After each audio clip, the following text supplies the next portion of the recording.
Bonjour à tous, c'est un plaisir de venir ici et autant de monde. Ça me fait vraiment très plaisir. Je vais vous parler d'hydrologie régénérative. Alors, c'est un terme qui existe depuis 2 ans seulement. Avant, on ne savait pas comment on appelait les pratiques qu'on essayait de développer.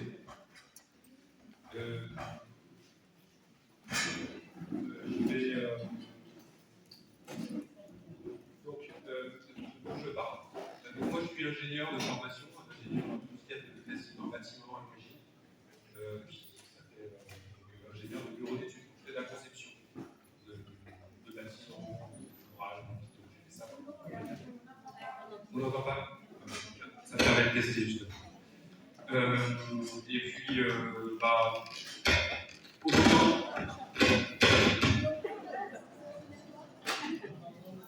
on l'entend trop. On va essayer de caler tout ça.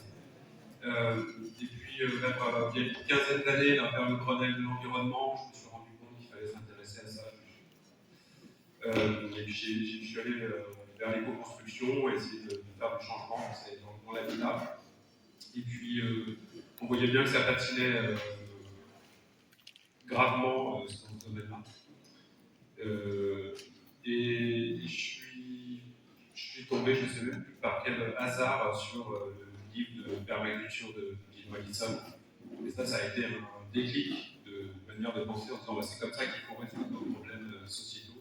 C'est en partant dans les processus vivants, avec ce mode de réflexion systémique que propose la permaculture. Et du coup, comme j'étais concepteur, moi je me suis intéressé à exercer un métier de concepteur en permaculture pour résoudre nos problèmes collectifs. Et voilà, et chemin faisant, ce qui est peut-être un des éléments vraiment structurants dans le paysage, dans l'aménagement du territoire, dans l'agriculture, c'est la gestion de l'eau. Et c'est un sujet de conception. C'est comme ça que je suis rentré, moi, dans ce sujet-là. Et donc, voilà.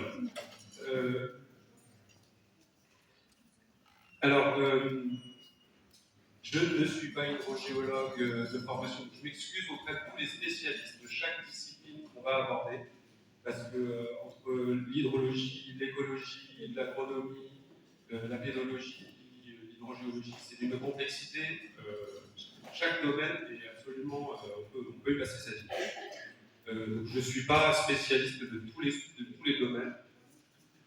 Et si on essaye de trop détailler, les choses sont vite très compliquées et on n'arrive pas à en sortir quelque chose d'intelligible. Donc c'est ce que je vais essayer de faire aujourd'hui, c'est de rendre les choses un peu intelligibles.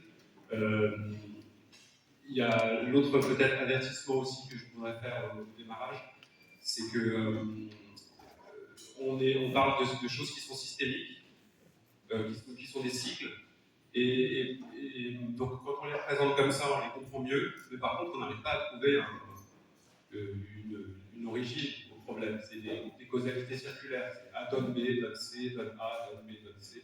On ne peut pas tirer la pelote jusqu'à la racine du problème ou des questions. Donc il faut accepter ça.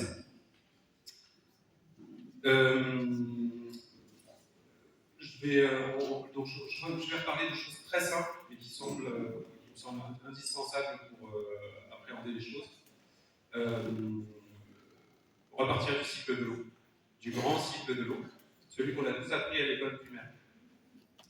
Et je vais repartir vraiment des images que mes enfants apprennent, comme ma grande fille de 6 ans apprend en ce moment. Donc l'eau de mer s'évapore, forme des nuages, les nuages vont sur les terres, elles précipitent près des montagnes, il pleut, et l'eau ruisselle dans les rivières jusqu'à la mer. C'est vrai, et donc on le représente de plein de manières différentes, donc ça c'est pareil. J'en ai quelques-uns comme ça. Mais il y a d'autres phénomènes qui se passent en cours de route. Par exemple, là, celui-là, il commence un peu. Il y a plus d'informations. Il y a les arbres qui transpirent. Et puis il y a aussi de l'eau qui s'infiltre dans le sol. Et après, quand on commence à avoir des choses plus scientifiques et moins vulgarisées, il commence à y avoir des flèches partout, plein de phénomènes dans tous les sens, mais on a quand même encore ce grand cycle de l'eau.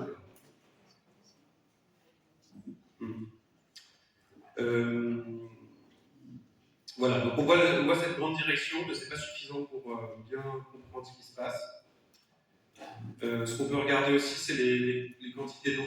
Où est-ce qu'elles sont en fait? Parce qu'il y a un truc, on dit qu'on manque d'eau, mais de l'eau sur Terre, il y a toujours la même quantité. Il n'y a pas de problème de quantité d'eau, c'est plutôt de la disponibilité en eau pour les usages, pour nos usages. Mais il n'y a pas de problème de quantité d'eau. L'eau, elle ne disparaît pas. D'eau douce, d'eau de différentes qualités suivant ce qu'on en fait. Cette eau, alors, ça c'est très chiffré, c'est un peu pénible à lire, mais c'est pas évident de la représenter de manière simple. C'est les quantités en milliers de kilomètres cubes sur Terre de l'eau. Donc les chiffres sont presque difficiles à appréhender, mais on peut voir que voilà, c'est les ordres de grandeur qui comptent. Profondeur océanique, 1 200 000 milliers de kilomètres cubes, et puis les fleuves et les rivières, 1,9 milliers de kilomètres cubes. Et si on regarde un petit peu, par exemple l'atmosphère, c'est pas tant que ça.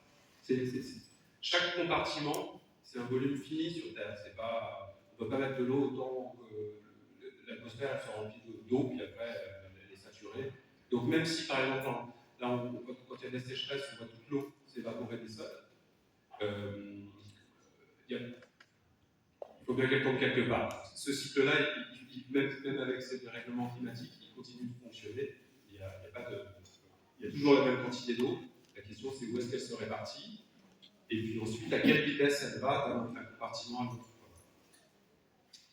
On voit quand même que, par exemple, l'eau biologique, c'est-à-dire dans le vivant, il y a presque 1 millier de kilomètres cubes. Et puis sur les terres, les zones humides, c'est très important, 14. L'humidité du sol, 54. Ce qu'on appelle l'eau verte. Ce qu'on appelle récemment l'eau verte, il y a encore quelques années, ce terme n'existait même pas. On ne considérait pas l'humidité du sol dans aucun règlement. Moi, j'ai fait une recherche sur la loi sur l'eau de 92, qui s'applique les directives sur l'eau de l'Union européenne. Il n'y a pas de mention d'eau verte dedans.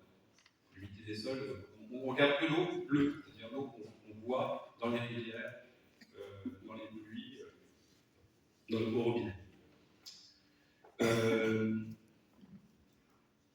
Et donc les flux,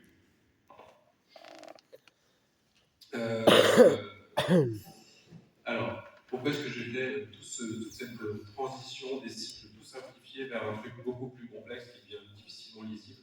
C'est pour attirer l'attention sur le fait justement que ce grand cycle de l'eau, il est très trompeur, parce qu'on a l'impression que l'eau vient des mers, elle tombe sur les récifs. Que c'est un phénomène extérieur, que c'est extérieur à nous, le cycle de l'eau. Or, en fait, on le modifie par tout l'aménagement du territoire. En particulier l'agriculture, mais l'urbanisation aussi, plein de choses. Qu'est-ce qu'on peut retenir vraiment d'important de là? C'est que si je regarde les flux, donc là, les flèches là avec marqué 46, là, les flux atmosphériques des mers et océans vers les terres, 46. C'est-à-dire qu'en fait, il y a beaucoup d'évaporation au-dessus des mers, mais en fait, l'essentiel de cette évaporation reprécipite sur les mers. Il y a un cycle fermé des océans sur eux-mêmes. Il y en a une partie de cette évaporation qui fait des nuages qui vont vers les terres, effectivement. Mais si je compare ça à l'évaporation terrestre, 69, qui donne les précipitations sur les terres, 110, et bien en fait, le phénomène majoritaire, c'est pas le grand cycle de l'eau, c'est l'eau qui est précipitée par la végétation, qui est évaporée sur les masses terrestres et qui retourne sur les masses terrestres. Donc en fait, l'essentiel des pluies qu'on reçoit, en moyenne sur le monde, c'est 60% qui proviennent des terres. Et ce truc-là, on l'a pas mis en évidence. Et dans ce cas-là, si ça provient des terres, c'est des endroits sur lesquels on les aménage. Le paysage qui est autour de nous, en France, il est 100% anthropisé, il n'y a pas de milieu naturel. Il y a des milieux agricoles abandonnés, il y a des milieux agricoles actifs, il y a des villes, il y a des décharges, et tout est fait de la main de l'homme. Voilà, donc ça, on peut jouer là-dessus, et c'est un des sujets de l'hydrologie régénérative. L'autre truc qu'on voit aussi, c'est qu'en fait, on altère le fonctionnement, le cycle naturel de l'eau qu'on apprend, qu'on retient, qui est un inconscient collectif. Et ben en fait, il est que partiellement vrai, il est très affecté par nos activités. 60% en moyenne, alors les moyennes, c'est toujours, ça va de 0 à 90%. En Chine, 90% des précipitations, c'est de l'eau qui a précipité en Europe, puis en Russie, puis qui passe par-dessus le désert de Gobi et qui arrive en Chine. 90%. Donc les précipitations en Chine, l'agriculture en Chine, elle dépend aussi de la couverture végétale dans toute le racine. C'est un truc que je trouve incroyable. Alors, là, c'est des choses abstraites. Ça, c'est une photo satellite de l'Amazonie. Donc, il y a le fleuve Amazon au milieu. Et au-dessus et en dessous, là, c'est la forêt, avec des nuages qui se forment au-dessus. Donc là, c'est qu'on voit l'eau verte, c'est-à-dire c'est là. Donc, la forêt dégage de la phototranspiration, la photosynthèse a besoin d'eau pour se faire. Donc, l'arbre en grandissant absorbe évapore de l'eau, l'eau se condense, forme des nuages, et peut boire. Là, en Amazonie, il y a eu des mesures de l'eau se précipite 5 à 6 fois. Et sur un ensemble comme ça, continent, à l'échelle presque d'un continent, tel que l'Amazonie, la même goutte d'eau pleut plusieurs fois sur la même forêt. Elle sert plusieurs fois à faire de la photosynthèse.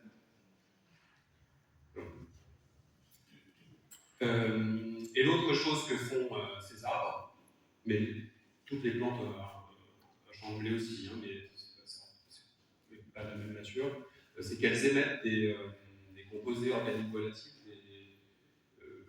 qui servent de noyaux de condensation. Parce que l'eau, pour se condenser, former des nuages puis de la pluie, a besoin de noyaux de condensation, c'est-à-dire de petits grains sur lesquels la vapeur d'eau va venir se liquéfier. Ouais. C'est ça peut...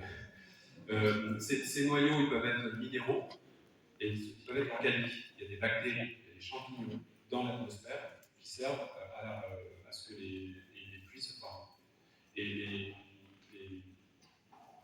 les particules minérales, genre le soufre, dont on parle pour faire de la géologie, comme ça, ou les émissions, par exemple, des voitures, tout ce qui est de pollution aérienne, permet une partie, permet de faire servent de noyaux de condensation, mais à des températures de manière plus problématique. Donc, c'est vrai que je vais avoir du mal à l'expliquer de manière très simple. En fait, les molécules organiques, les particules organiques qui servent de noyau sont plus efficaces, ont plus de pluie, pour le dire extrêmement simplement, pardon aux hydrologues, que des particules minérales. Donc, elles sont irremplaçables, pour le dire simplement. Voilà, alors ça, ce serait... donc, tous ces phénomènes-là sont vrais.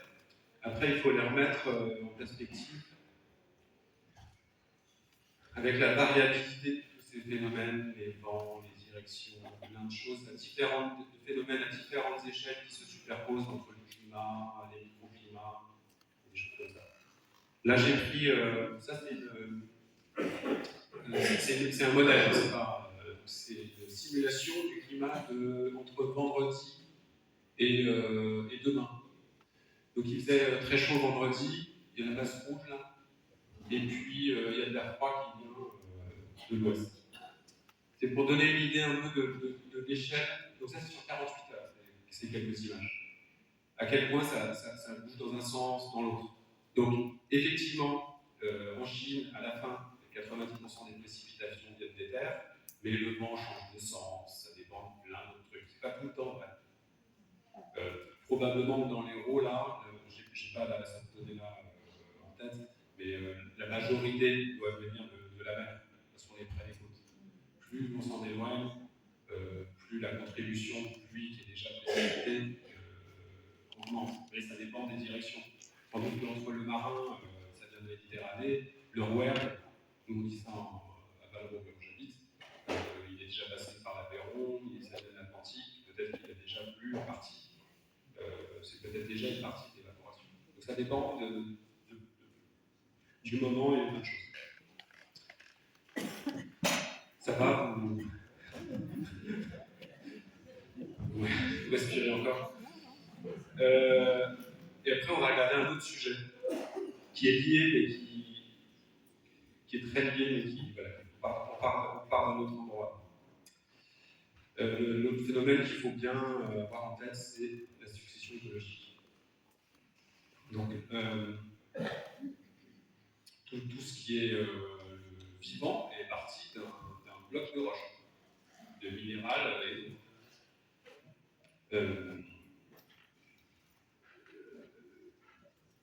Donc, d'un tas de cailloux, il se forme d'abord des tout petits organismes très simples qui meurent, donc des lichens, des mousses qui meurent, qui laissent de la matière organique morte sur lequel d'autres, qui commencent à créer du sol, qui commencent à créer de la fertilité, sur lequel d'autres plantes vont venir s'installer, donc des annuelles qui vont juste pousser chaque année, puis mourir, créer de la biomasse, donc capter du soleil, produire des sucres, de la matière végétale, qui ensuite va se décomposer, etc. Et cette matière organique augmente. Grâce à essentiellement le soleil, l'eau, et puis après il y a besoin de minéraux pour constituer des molécules un peu complexes. Donc la roche, les lichens, les mousses, puis des annuelles, des plantes annuelles, puis des biannuelles, puis des premières vivaces, des graminées mais qui sont vivaces, des herbacées pérennes, puis des arbustes, puis des arbres pionniers, puis des arbres climatiques, c'est-à-dire qui n'arrivent que vraiment dans des sols qui sont déjà formés, qui sont déjà fertiles. Je ne sais pas, les hêtres par exemple, ça ne pousse pas. On ne peut pas planter un arbre dans le sable. Un hêtre dans le sable comme ça, ça ne va pas se passer. Et la graine ne va pas démarrer. Voilà, et donc au fur et à mesure du temps, de ce petit cycle-là, des forêts s'installent. Donc dans des climats comme le nôtre, des forêts s'installent. Il y a des endroits dans lesquels les conditions climatiques font que ça reste bloqué à des stades de steppe, je sais pas, c'est le cas du centre des États-Unis par exemple, où ça reste des strates herbacées. Mais en France, si on ne fait rien, il va y avoir des forêts. Quand en Méditerranée, quand les humains sont arrivés en Europe depuis le Moyen-Orient, donc au néolithique, au début du néolithique, il va y avoir des forêts partout, surtout le pourtour méditerranéen aussi. Et cette succession écologique, si on retourne l'image, c'est la désertification.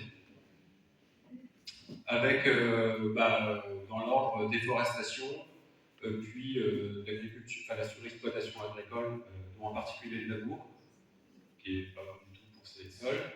On rajoute un petit peu de surpâturage et on va au désert.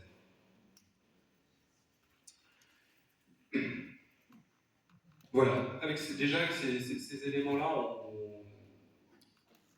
on peut commencer à lire les paysages et à regarder autour de nous. Alors je vais vous mettre à contribution, avant que vous vous endormiez. J'ai quelques images, vous allez essayer de trouver où ça peut être. À quel stade on est de cette succession écologique, d'où on vient, où on est, qu'est-ce que vous imaginez?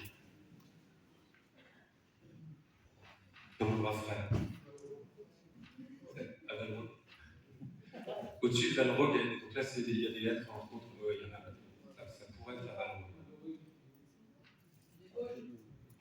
Les Vosges, il y a plein de lettres aussi, j'y vais souvent, il y a des ouais. Et c'est plus près que ça. Là, je vais te donner. C'est la forêt de la Sainte-Baume. C'est à 30 km de Marseille. Il y a des conditions qui sont particulières, mais c'est à 20 km de la mer, c'est à 30 km de Marseille. Il tombe 1 mètre d'eau par an en hiver à Marseille, il en tombe la moitié. Et c'est la forêt qui avait, enfin, un reste de la forêt qui devait y avoir quand les humains sont venus du Moyen-Orient en France. Enfin, à l'époque, c'était pas la France. Alors ensuite, la photo n'est pas très nette. Oui, en tout cas, c'est la Garrigue. C'est une photo de Garrigue, je ne sais pas exactement où c'est. Même latitude, plus proche d'ici, ce pic de l'Hérault, quoi. C'est déjà plus bas comme végétation.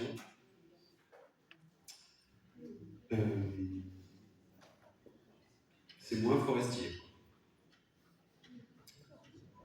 Ici, vous allez tout de suite trouver. Qu'est-ce qu'on voit là, qu'on ne voyait pas avant? Un sol nu.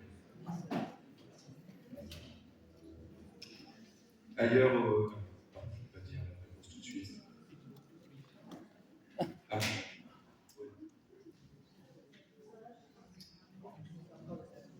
Ça a toujours le Salagou, c'est tellement remarquable comme paysage. Là, c'est pas agricole comme paysage. On voit des traces d'érosion partout, on voit l'éboulement de l'eau. Ouais, le sol est libre. Et puis, et ça en est où? On n'est plus en France. C'est le. Ouais, bah oui, vous êtes sur la bonne piste. C'est l'Andalousie. Alors, c'est ce que nous. Alors, je ne sais pas si c'est ce qu'on va connaître ici, mais c'est ce que nous promettent c'est ce que prophétisent les scientifiques. Je ne sais pas si les climat se transposent comme ça, c'est pas si simple. Et puis, ça sous-entend qu'on ne fait rien. On regarde passivement les échos, on continue à faire de la même manière. Et là, il y a presque plus du tout de végétation.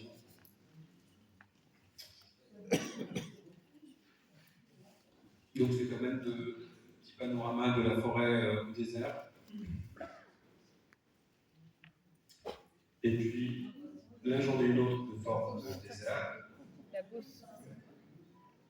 Bien vu. La Beauce. Donc, les terres les plus fertiles d'Europe. Il n'y a plus un arbre, il n'y a plus un oiseau, il n'y a probablement pas un insecte. Il n'y a plus une forme organique, en fait. Voilà, et là, il y a encore un couvert végétal, mais quand le colza sera récolté, il y aura le soleil nu partout.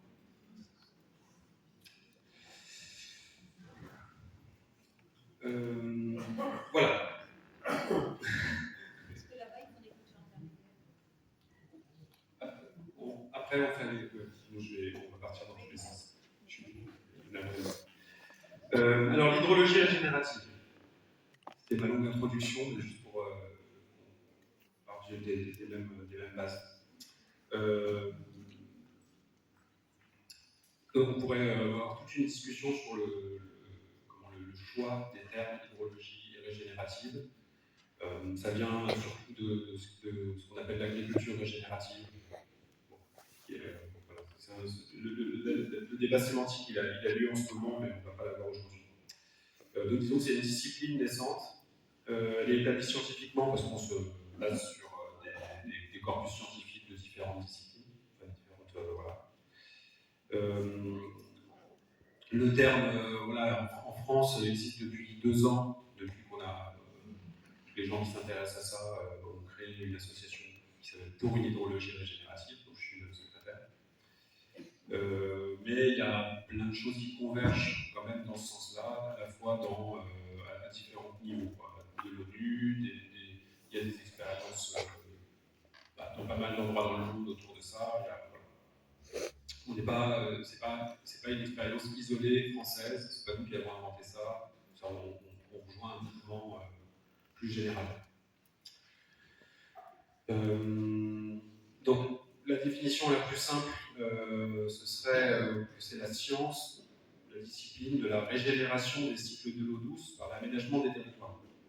Donc, en gros, c'est l'idée d'introduire.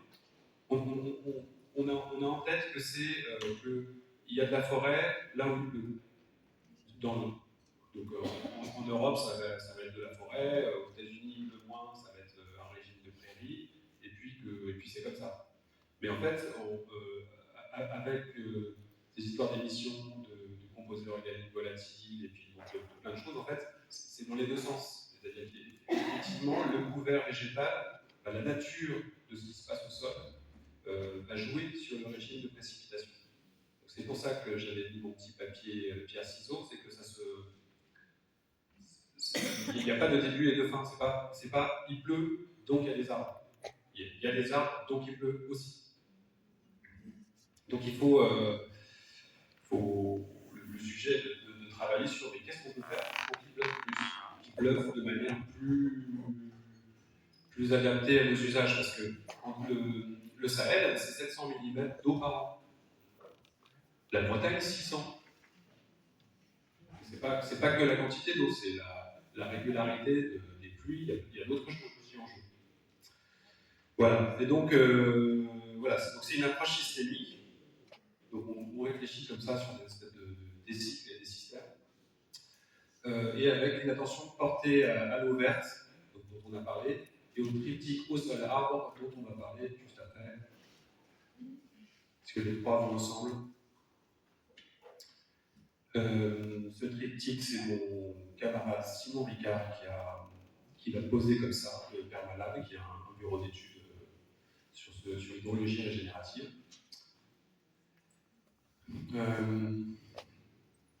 Donc, c'est les axes dans lesquels on a organisé les pratiques d'hydrologie régénérative. Pour essayer de s'organiser dans votre tête pour pouvoir travailler ces sujets. Donc, eau, sol, arbre. Alors, eau. Donc, ce qu'on va faire, c'est qu'on va chercher à ralentir, répartir, infiltrer et stocker toute eau de précipitation. Donc, ça, on fait. Il y a des politiques, par exemple, en ville, pour transformer les villes qu'on appelait entonnoirs en villes éponges. Bon, il s'agit des mêmes logiques. Donc, ce qu'on peut faire pour ralentir, c'est diminuer la pente et puis faire parcourir à l'eau le plus de distance. Alors, or, on n'a pas, dans l'aménagement, disons, d'après-guerre, on n'a pas vraiment fait ça. On a plutôt évacuer l'eau le plus vite possible à la rivière à la mer, en 2 jours elle est à la mer, et puis elle est repartie dans le grand cycle, puis attendre qu'elle revienne. J'ai oublié de dire une chose, mais c'est que pour évaporer de l'eau, il faut de l'énergie. Ça refroidit d'évaporer de l'eau. Aussi, tant qu'il y a de l'eau, tant que les paysages sont hydratés, tant que les sols sont humides, la température ne peut pas monter à très haut parce qu'on évapore de l'eau. Donc on absorbe du soleil et de l'énergie pour évaporer cette eau, qui va créer des pluies plus loin. Donc il y a un enjeu, voilà, l'enjeu il est de garder des paysages hydratés au maximum.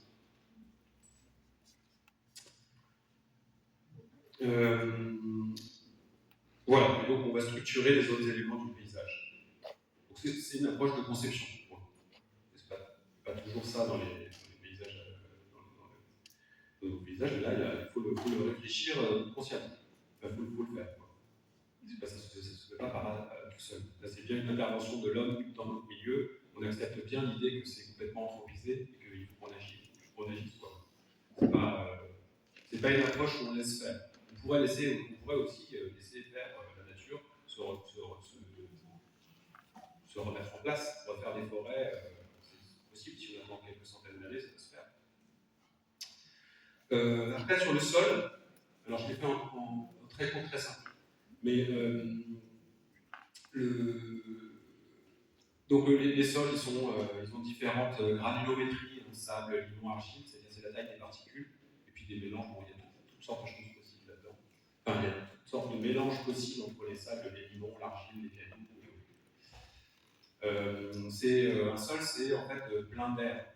Il y a plein de grains de différentes tailles, et entre les grains, il y a de l'air. Cet air, il peut se remplir avec de l'eau. Et donc la disponibilité là, dans ce schéma-là, c'est la disponibilité pour les racines, pour les plantes.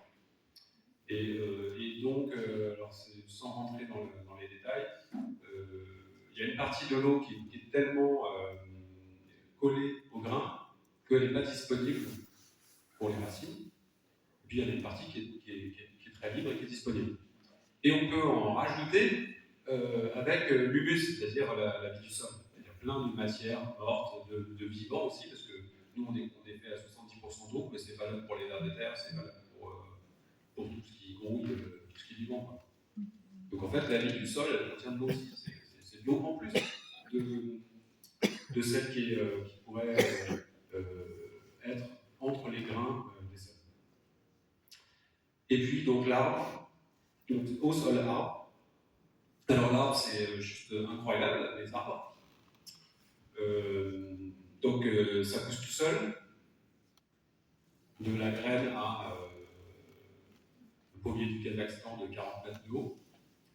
Il y a des arbres qui vivent des centaines, des milliers d'années si on les laisse pousser. Ils contrôlent, en tout cas ils améliorent le climat au voisinage. Ils produisent de la matière organique, c'est-à-dire qu'ils fertilisent pour qu'il y ait d'autres vies qui y habitent. Et puis pour la gestion de l'eau, donc ça évapore de l'eau. Ça émane des bactéries, des champignons et plein de trucs qui permettent de faire de la pluie. Donc ça fait de la pluie, quoi. Ça envoie de l'eau pour faire des nuages, et ensuite ça provoque la condensation de ces nuages sous forme de pluie.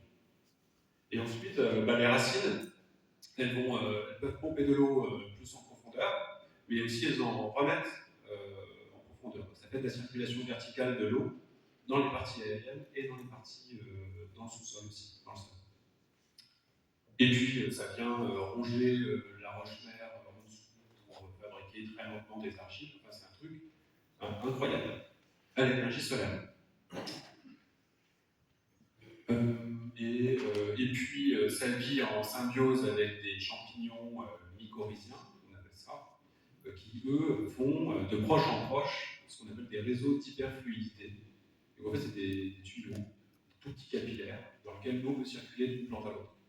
Donc ça, c'est voilà. Donc on essaie de travailler aussi sur ça dans les conceptions comme ça d'hydrologie régénérative, c'est-à-dire de faire des cordons de plantes mycorhizées depuis des zones humides vers des zones plus sèches pour distribuer l'eau.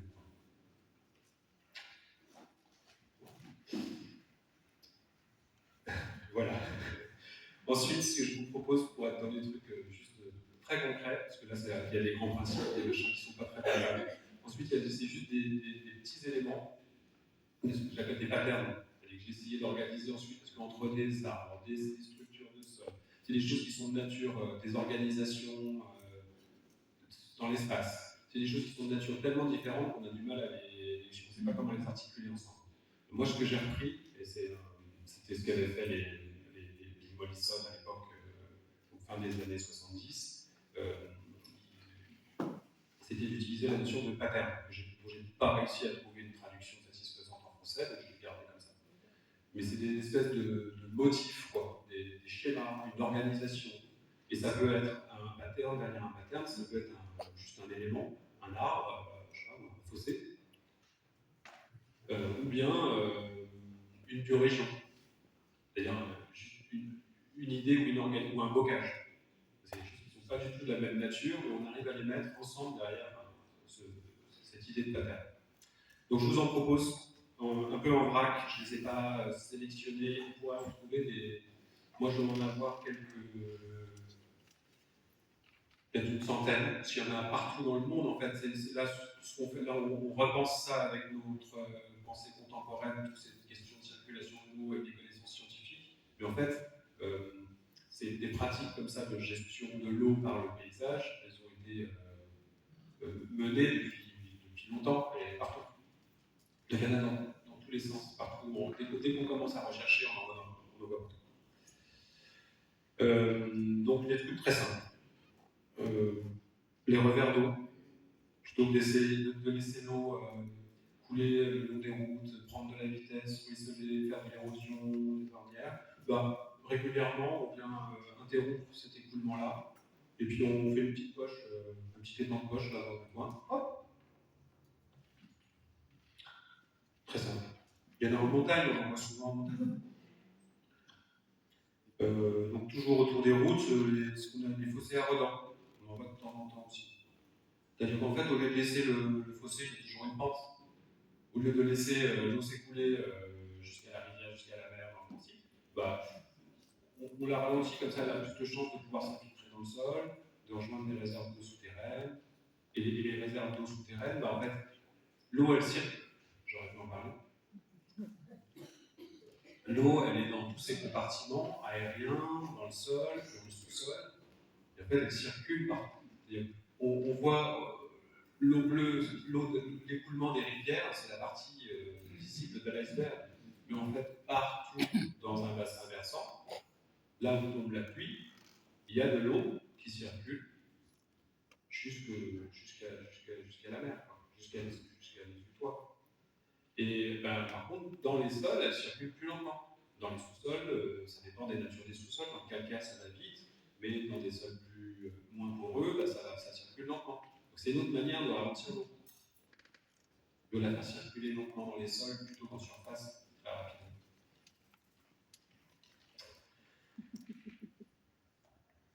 Une autre approche qu'on utilise beaucoup, c'est ce qu'on appelle le keyline design. Donc encore des termes anglo-saxons, mais c'est parce que la permaculture, ça date des années 70. C'est resté en anglais jusqu'en 2010. Quoi.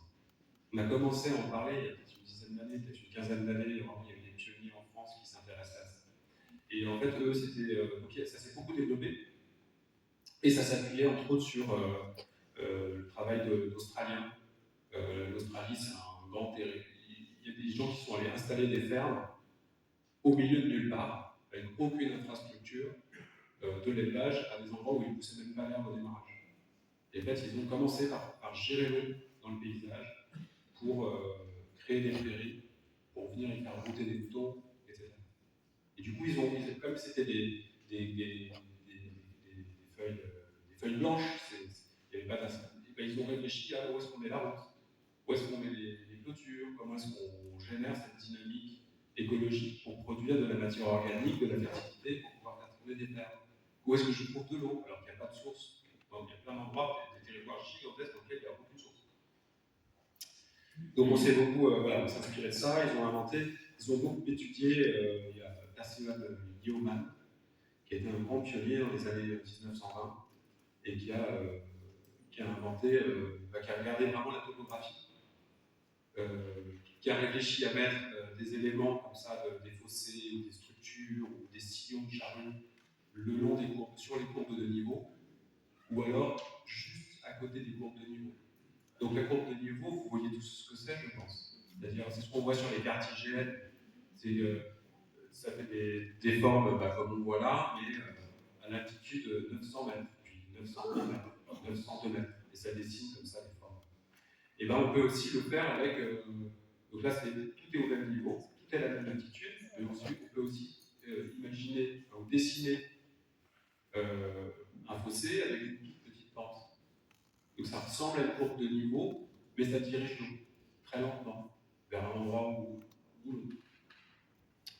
Voilà, et donc là, lui a imaginé de le faire avec l'outil le plus simple dont il disposait, mais le plus efficace, c'est-à-dire une charrue.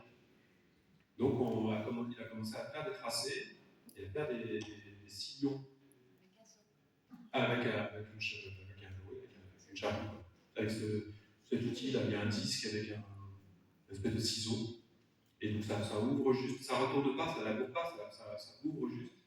Et ça crée du vide dans lequel les racines s'engouffrent, l'eau stagne, et puis ça dirige un petit peu l'eau. Voilà, alors après on peut le faire avec plein d'autres outils, différentes formes, enfin, c'est un travail plus proche de chez nous, bien sûr, les systèmes de traversée, les restaurants.